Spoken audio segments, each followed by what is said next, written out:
This is an I Am Listening exclusive podcast. He said, why don't you try and fill the snooker table with rubbish? And I was like, no, because it will mess up my table. And then I realised that lids are universally sized, yeah? And they're quite colourful as well. And so it's a 7x4 foot pool table. And he said, well, see, I challenge you to, in 2023, try and fill that with lids. And it took a month and a half. Welcome back to Season 2 of the Tread Lightly podcast. If you thought Season 1 was just about recycling, hugging trees, think again, because this time we're taking things up a notch, talking about everything from how community shapes our planet to why faith might just have something to say about the environment, and even digging into the quirks of human behaviour. I think we all realise quite quickly that the environmental conversation is way too big to keep simple. So we're diving in head first to the deep end. Buckle in, because this season we're going to get real. Let's go. Let's do this. In this episode, we chat to Kieran, who's better known by his other name, a Rubbish Snooker. Although not your most regular sport you might think of, but instead he collects rubbish and he makes art on his giant outdoor snooker table. He also loves collecting shopping lists that he finds out and about, and he also loves to take his art and his message for the environment into schools and communities. We think that you will love this rubbish episode just as much as us. Hello and welcome back to this episode where we have the amazing Kieran Poole. Hello, Kieran. Hello, that sounds like I'm a magician. The amazing Kieran Poole. Can I just say, you could be a magician? No. Not feeling it?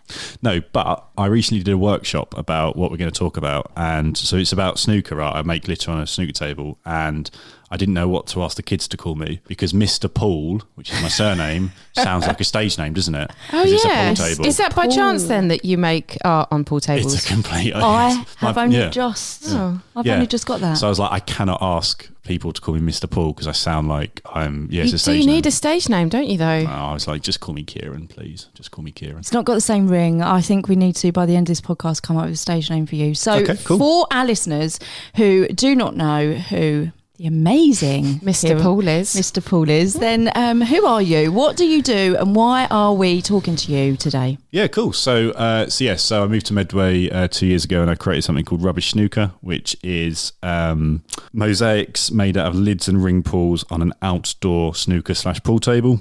I moved to Medway, 2 years ago, and the amount of litter near where I live specifically is pretty bad. Yeah. And I wanted to do something about it. I bought an outdoor pool table, which is quite odd in itself. Like, it's a specially designed outdoor pool table, so it can take any weather. I bought that to play on it, would you believe? Because that's the very function of a pool table. And I quite like snooker and pool. And then a mate of mine sort of suggested to try and fill the table with litter just to see like how much it would be. So presumably you can't play pool on it? No. I can when the lid's on it. Obviously. Okay. So you have it. You can take it on and off. Yeah, so I'll explain the process. Okay. Yeah, so basically, so with the art, I put the lids on it, take a photograph of it, and then take all the lids away. Oh. And they're sorted into boxes by colour, obviously. I mean, Stacey Solomon is going to have an absolute field day with this. Please tell me how you store your lids, because I presume you just said colour by colour. Mm-hmm. By shade and by size.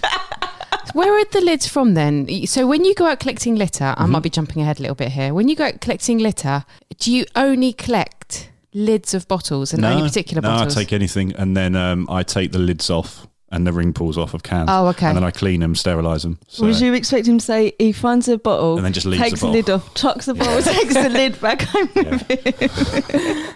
I've done my bit. Not interested in the rest. I was more thinking that in my head I was thinking, how are you finding these lids? And then you went, I take the lid off, and I'm like, oh yeah, they're attached to bottles. That was more the thing. But you see them like loose as well. So I've got about 12,000 at least. But I get sent lids from like other litter picking groups across the country now, so I get like boxes of lids sent to me, and I've got a box that are just full of broken ones, like ones that have been run over. And I use them, and they're all clean and sterilised, and I use them with the kids in workshops because, like, to show that you can make art out of anything. So these lids have been run over by cars, lorries, all broken. It's the idea that we can make stuff out of them, and that's like really I find that really rewarding because like it's something that's broken, and you're making like something pretty out of it. Yeah. And so like when I first started doing it, what I would do is what I still do is that I would collect a load of cans. So say like there's one road near me that you could get at least 75 cans on easily. Wow. Littered.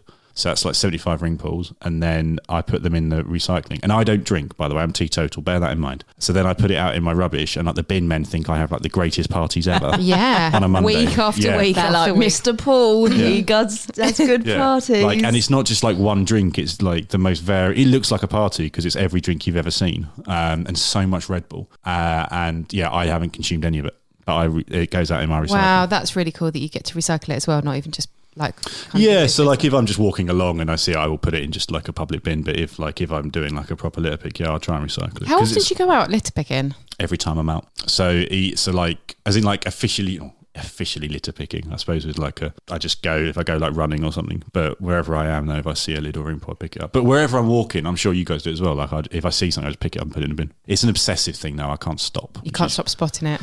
I've had like adults as well as kids, but like a lot of adults have said like I just keep seeing lids everywhere now. Because you don't see it, you don't spot it. Yeah. You know, until 100%. someone says to you. Like, you'll realise the amount of vapes you see everywhere. Now, perhaps after this conversation, vapes are absolutely everywhere and they're awful for so many reasons. So and bad. vape stickers, like it took me a real long time to I'd like be walking, I'd see the bins outside the shop. They'd be all like these white stickers and I'd be thinking, what is that? I've like never noticed that before.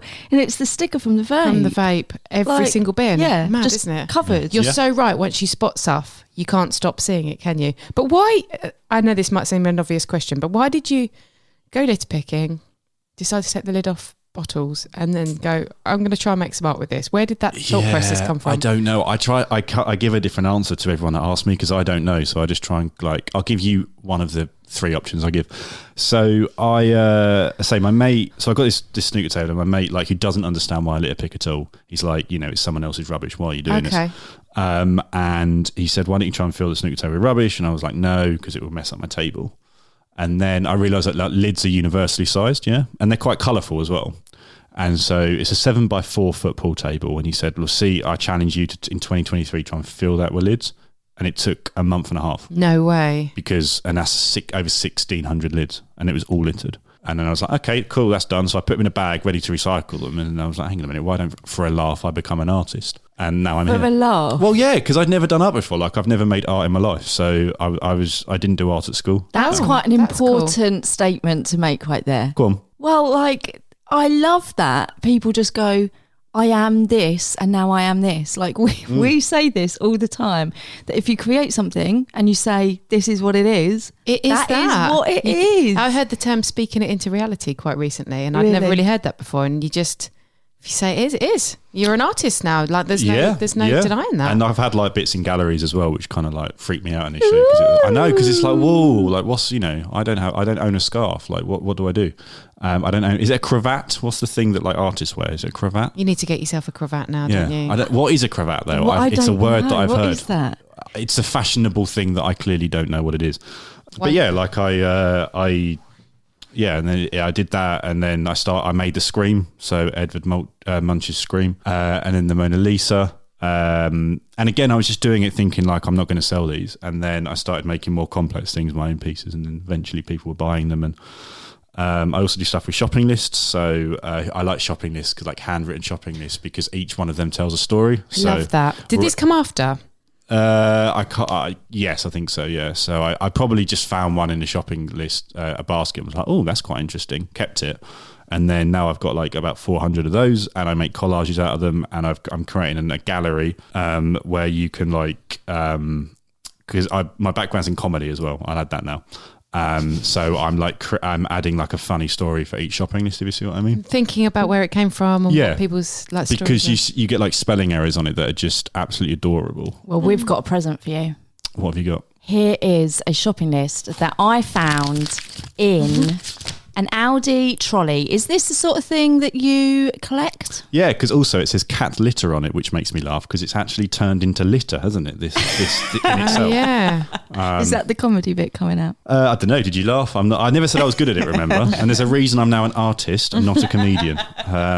But yeah, like every single one of them tells a story. What's on the list? Oh, so bananas, grapes, pears, mushrooms, onions, garlic, peppers, toms. And what I love, right, what I like is when people like write it in long form, but certain ones don't get that. So tomatoes always is toms. Obviously. And I like the idea that they're coming back with a Tom, a Tommy and a Thomas. And they're like, oh no, I've got 3 sons now.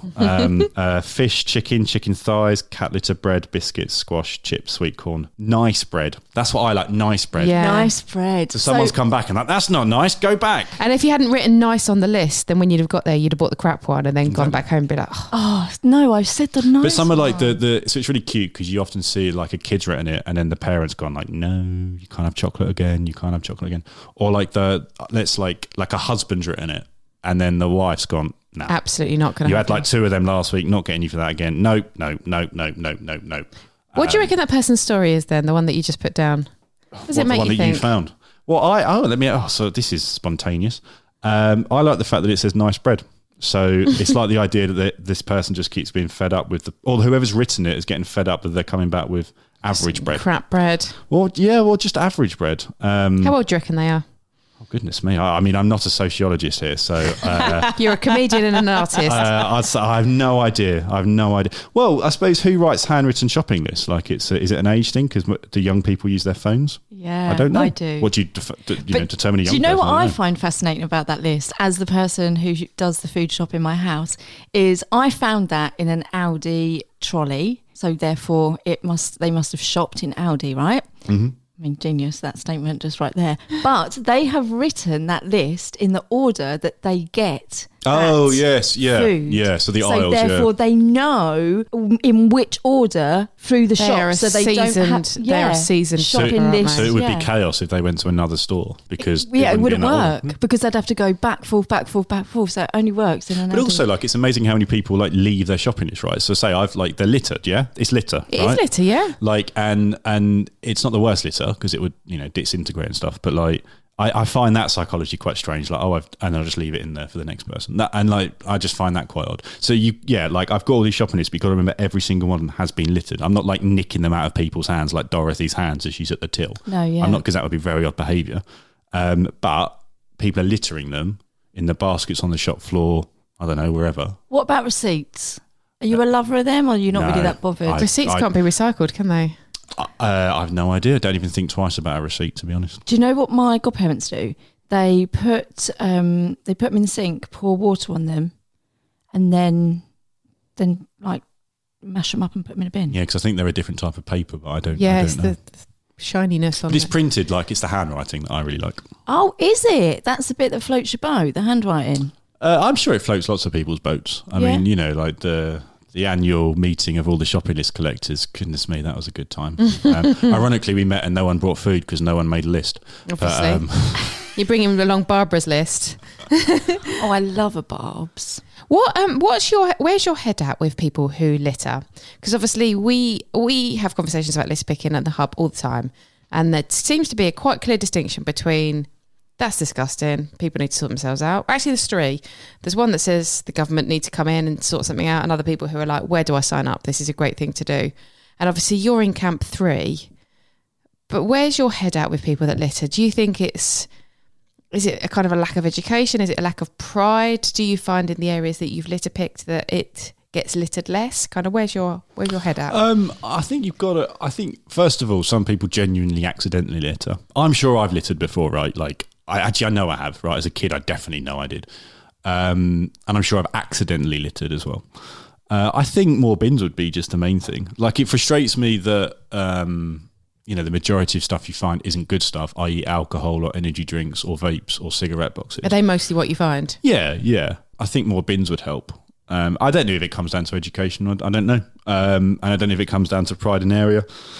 I think where there's people, there's litter, and it's all to do with collections, I suppose. And someone said to me, and it's kind of stuck, litter attracts litter. So if you see litter, you're more likely to litter. Yeah, you've said that, haven't you? Yeah. So, and I had never thought of that before, and I suppose it's true. So like part of, people, like there's one area that I litter pick that if I was to do it today, it would be the same tomorrow. Okay. The same stuff, right? So I have heard you tell a story about the bottles. Yeah, could you tell that? Okay, so there's an area where there's 10 every week, like 10 to 12 water bottles left in the same place on like a verge in the greenery, and inside each bottle is about an inch of water with a cigarette in it. Okay. So I assume it's a driver that's smoking and then putting it out in the bottle quite safely, quite sensibly. But don't want them in their car/vehicle, so they then stick them at this same place. So basically, so every they've week, smoked 10 fags in 10 bottles of water and then lobbed all 10 out the window, or they do it once a day. You mean? No. So I think they've got 10 in there, probably across the week or something, in the car. And then they've gone, right, I'll go and deliver it to where the magic fairies come and collect them, i.e. moi. And then it's almost like clockwork. So like if I were to go there now, they'd be there, and then I take them. I don't recycle. Well, I kind of get rid of them because they stink, and obviously it's not very pleasant. Full of fags, yeah. Hygiene issues. So I just get rid of them. And yeah, so like, but the argument is, so like that sounds like really pointless thing to do, right? Because it's like, well, it's just going to continue. But litter attracts litter. So if I take it, someone else might come along and go to litter and then be like, oh, that's cleared. Oh, I might not litter now. I hope. But that's probably, that's really common. There's a bus stop where there are Stella Artois cans, about 30 of them at any given time in the same place. So someone just goes there to do the same thing week in, week out. Yeah, or group, I don't know. And I think that's fair, right? So you go and meet and you drink some cans with your mates in a certain place. I do get it. What I just don't get is why there was never... There is a bin there, I should add as well. There's a bin right by get rid of it, yeah. There's a bin right by the bus stop. Oh! So that's the more frustrating bit. I think it's like dangerous to stereotype like who's doing the litter. Like anyone can litter, so I don't really... Like I never really think it's a particular sort of part of society. I think it's everyone. I think it's really easy for people like, oh, I don't litter, or they're scum. Well, not really. Like, I just think they might not realise. I think anyone can litter. I have definitely littered. And when, I don't know if you've ever met Belinda Lamb, who is running Medway Estuary Swale Partnership. She organises lots of litter picks. And she has, similar to you, she collects Smarties. Yes. And it's amazing. Right. I know that it's probably about 4,000 of them are mine from being a kid. And she gets them in the sea, doesn't she? Yeah. And and the colours. Yeah, exactly. So like, we all litter. Like, there's no.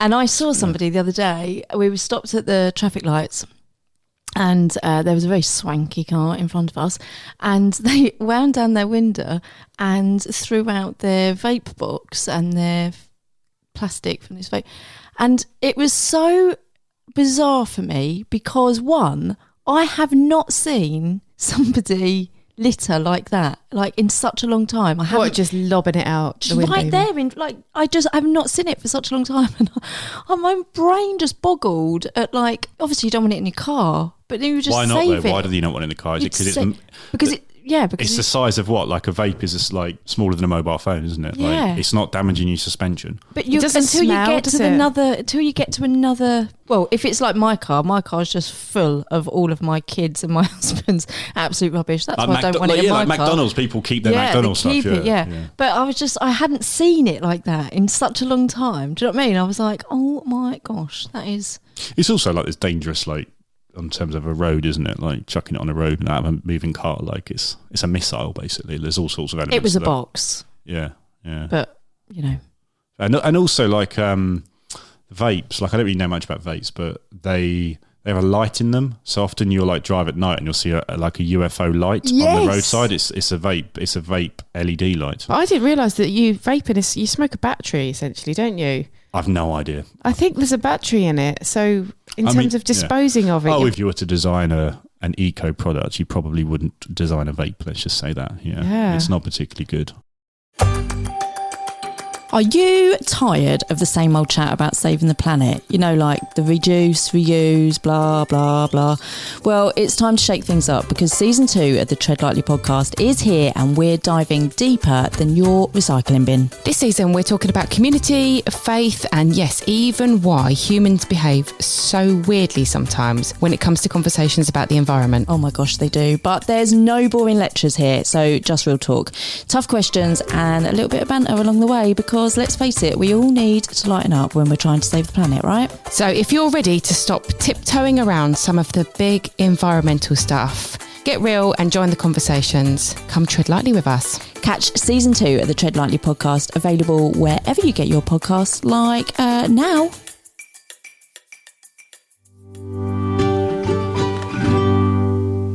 So your mission now is to do what, Mr. Poole? Amazing, Kieran Poole, thank you. I don't know. I think I want people to realise that to be an inverted commas artist, anyone can be one. Yeah, that's cool. And you can make art out of literally anything. I make it out of crap.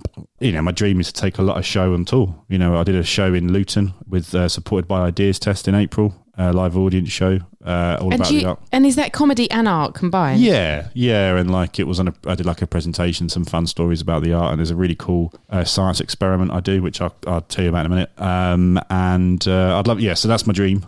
I don't know, if those people go back and think differently. I don't expect people to go out suddenly litter picking, because it is quite an ask, and also there's hygiene issues. Some people just don't want to, and I don't expect people to listen to this go, oh, I'm going to go litter picking.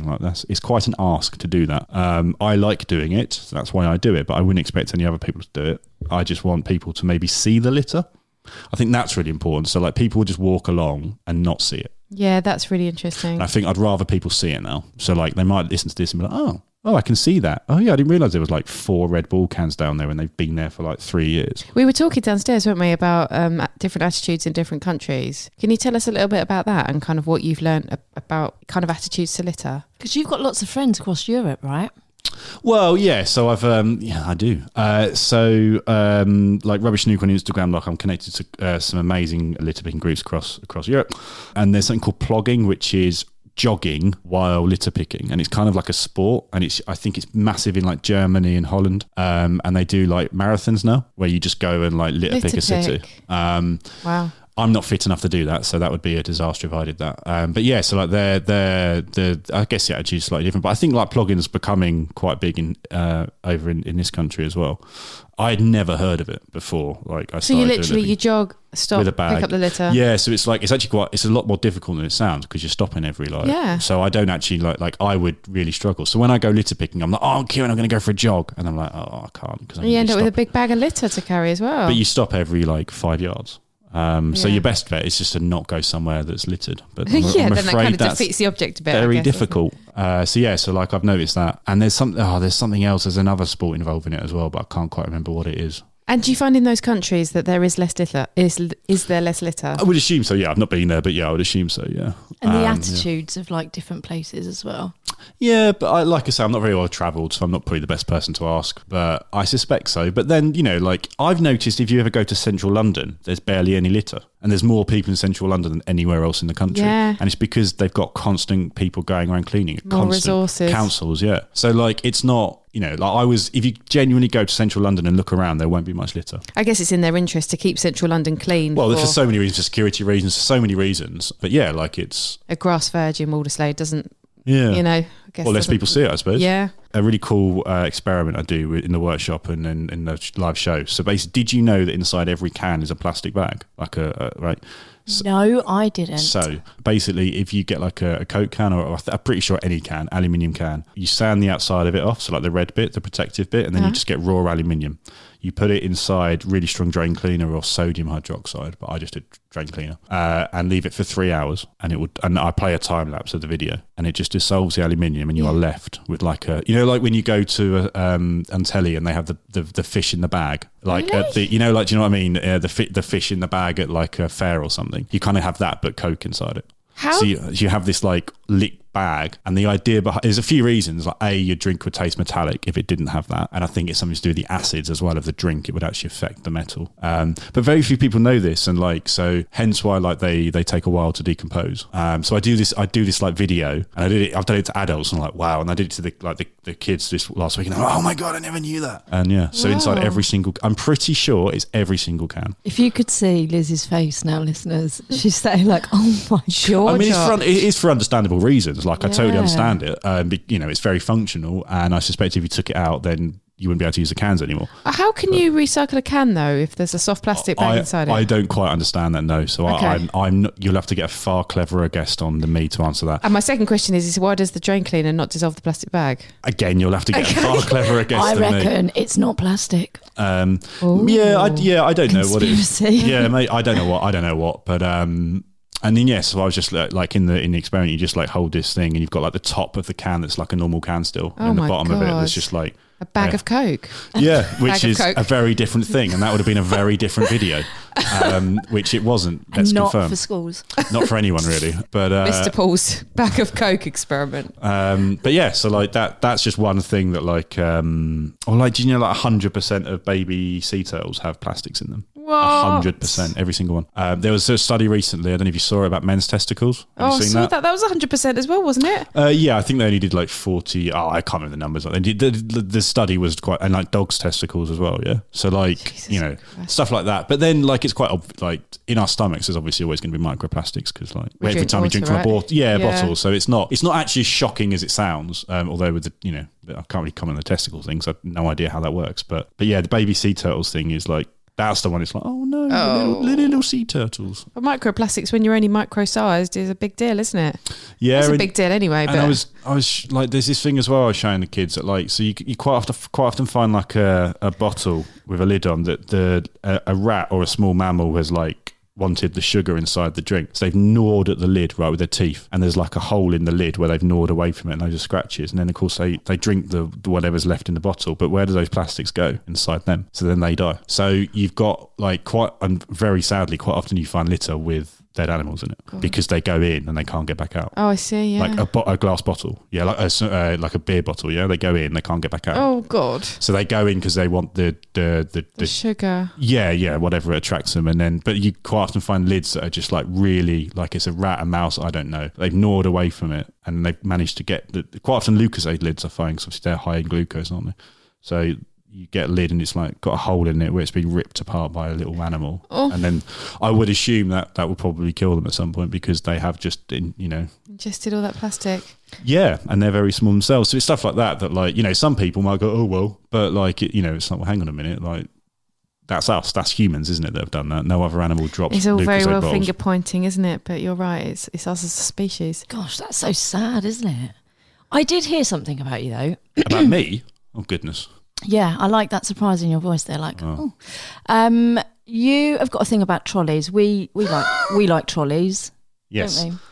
And have you spotted some trolleys and had an idea about these trolleys and what you would like to do? Yeah, so there's a bunch of trolleys in Strood, River Medway. I mean, there's trolleys everywhere. There's a river. There's trolleys.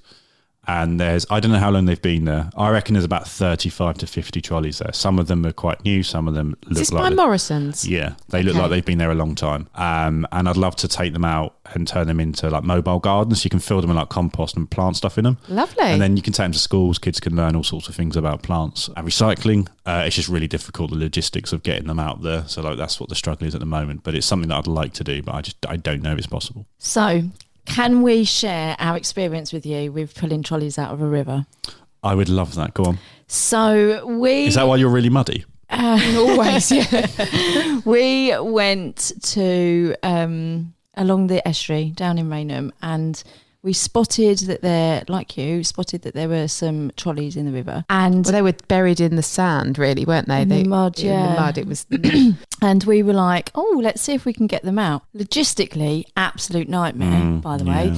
But we managed to make some friends with Birdwise. Are we and friends, by the way? RSVP. Always. Okay, yeah, no, yeah, just yeah. checking. Yeah, Cool, yeah. So we managed to go down there, and we got a couple of volunteers, and we thought, wow, it's not going to be that hard, is it? Like, chuck a hook, Yeah. oink it out. Yeah. Like, how hard can that be? Oh my gosh, Kieran, was this not insane? It was not only so difficult, but it was so smelly. Do you remember the smell of them when they had all that estuary sludge all over their feet and shit? But it was so hard, wasn't it? It was actually really difficult. It was great teamwork, though. It was Birdwise, Peel Ports, RSPB, Medway Norse, Medway Estuary Swell Partnership. And I honestly, it was a really good day in the end. We didn't have anything half as cool as then turning into something, because well, they were a bit degraded, weren't they? Well, I don't know if they... Yeah, I mean, some of them will be so far gone. but so we are here for you. We're like cheering you on. Thank you. Get connect these trolleys you. out. The guy's name was David, wasn't it? He got Yeah. nominated for an award. Yeah. But Imagine if there's a shopping list still in there. Wouldn't that be great? oh my God. From like the 1950s. a bit of paper that survived. Conserved in the mud. I don't know what was there before, because that whole park and Morrison's is quite new, isn't it? Like, well, when I say new, like 20 years. They've cleared those trolleys out within the last couple of years. I think they just get replenished, because I'm sure there's a group that look like they've been there for an extremely long time. Maybe but someone got stuck. They're quite inaccessible. They have definitely done trolley removal at Morrison's, and the reason why I say that is the guy that helped us, this David guy. They got 50 out on their last go. At Morrison's in Strood. But right, I'll put a question then. Have you ever seen actually anyone put a trolley in a river? I don't think anyone's ever seen it happen. Lobbed a trolley in the river, I'm done now, bye. I've never seen it happen, yet I've seen so many trolleys in rivers. They're a long way out as well, aren't they? Someone said to me the other day, have you ever seen a microwave advert on telly? And it blew my mind, right? Just a thought there. Oh my God. You've never seen a microwave advertised on telly, right? And no one's ever seen a microwave advertised on telly, and no one's ever seen someone put a trolley in a river. If you've seen both, you're just like, you're not real. Yeah. No, that is a very good The microwave point. thing blew my mind. But yeah, I've never seen like anyone put a trolley in a river yet. That is actually, wherever you're going to set her off in a giggling fit, but you are so right. But do people do it? I don't know. Like, even as a kid, like I remember questioning, like, why is there a trolley there, mummy? And I'm still on the microwave. Oh, microwave. Oh, okay. Well, there might be a trolley. Don't put a trolley in a microwave, because that would be potentially disastrous. Especially if there's a list in there, because that's a waste of art. Yeah, exactly. But yeah. So you take your art on the road, you do your workshops with school children. I do podcasts like this. Podcasts like this? Plug your podcast. Sorry. No. As in, like, I go on podcasts Come like and talk to people but like what I would us. say is there's no podcast like this. That's beautiful. No podcast like this. As in, like, this is the only one of its kind. Of course. Yeah, that's what I mean. Of course. Clearly I don't present them because I can't speak. Clearly, like, I don't get across meaning, so clearly I don't present any anymore. What's your kind of end goal? So people that come and enjoy your art, buy your art, take part in your workshops, what do you want them to get out of it? To see the litter. Yeah, that's it really. Just to see the litter and know it exists. Conversations. Yeah. See it. And if they, they want to pick it up, great. If they don't, not a problem. How amazing that you could start to make a living from clearing up the planet. That seems to be like where we've got to end up being, right? There's not a lot of money in it, and it's very hard. Should be. And people expect me to do it for free. But yeah, like I would, if you paid me to litter pick, I would do it. Like I've not got an issue with that. Litter picking job. Yeah. I love doing it, and if I'd never moved to Medway, this is like I quite like the fact that, right. So obviously, I met you guys at the Pride of Medway Awards, and I was thinking that night, like if I'd never moved to Medway, I would never have bought a pool table. Oh yeah. I would never have picked litter up because I noticed that it was bad in Medway, right? Yeah. So like, if I'd never bought a pool table, I'd have just picked litter and that's it. Never had that conversation with your mate. No, exactly. Or like being a litter picker, yeah? Just like, and it could have been this conversation saying, I pick a load of litter up and I try and make the place better. But that's it. So loads of things fell into place, and me finding a house to rent with a garden the size that I need a pool table. There's so many little things that have like come together. You're meant to be here, aren't you? Maybe, but it's it's really hard to explain what I do, because as soon as you say outdoor pool table, people are like, what are you talking about? Like, what? An outdoor swimming pool? No, a pool table. I never knew that you can get an outdoor pool table, to be fair. I will admit, nor did I before I bought it. So that is quite clever. You're very swanky, aren't you? An outdoor pool table. That is very cool. In my one-bedroom house. That's very Oh God, yeah. People always say to me, the people are like, you must be loaded, and I was like, right, have a think about that. If I was loaded, the pool table would be inside the house because it'd have enough space for it. Yeah, that's true. In your games room. Yeah. Precisely. One day, when you make your money from your litter. I don't want money. An indoor pool. Goodness me. That'd be I'm still sat here trying to think of a name for you, and I still, at the end of this, Mr. Poole. It's still Mr. Paul, mate. I'm really sorry. I think the fact that you make art on pool tables and your surname is Paul, I think you're missing an opportunity to not call yourself Mr. Paul. Or I'd miss an opportunity not to call it Rubbish Poole at the beginning, and not Rubbish Snooker. Rubbish Pool. I still don't understand the difference between pool and snooker, so it's snooker's outrageously complicated. Pool's quite simple. I'm the master of pool. There you go. Well, come and play on my outdoor table. If you can play wind assisted pool, then that is the thing. Do you know, one of my, you have these like crazy facts. I worked in a prison for 10 years. So did I. Did you? Did some work in a prison, yeah. And every shift for 10 years, I played pool. Did you? And so I am now one of there are those. pool tables in there. Yeah, I am one of those really random people that can really easily good at pool. go in, put my quid on, and someone will go, "Want a game?" I go, "Yeah," and they think, "Oh, look at her, little Like, you woman. don't realise don't really know who she's playing." How seasoned bam, I bam, am. bam. Are you really good? Yeah, obviously. But no, you might beat me. I have no issue. You might beat me. You might beat me. You're on. Thank you so much for coming and spending this lunchtime with us. Where can we find you, Mr. Poole? Rubbishsnooker.com or Rubbish Snooker on Instagram. Go and follow him, people. Go and check his beautiful art out and see how he can support any community events that you have got going on. And obviously, see if he can do anything with these trolleys. I'm very excited by this. Very, very excited. Anyway, thank you so very much, you wonderful, wonderful... Is that enough wonderfuls? Oh, it's up to you. Wonderful Kieran Poole. Thank you. That's it for today's episode of the Tread Lightly podcast. We hope you enjoyed the conversation and maybe, like Kaylee and myself, even picked up a new perspective along the way. If you did, do not keep it to yourself. You need to give us a like, rate the podcast and share it with somebody who needs to hear it. And of course, follow us on all of our social media, which is hilarious because we are on LinkedIn, TikTok, oh my gosh, Facebook and Instagram. And you can also stay in the loop for more episodes and updates. Thank you so much for listening, and as always, keep treading lightly.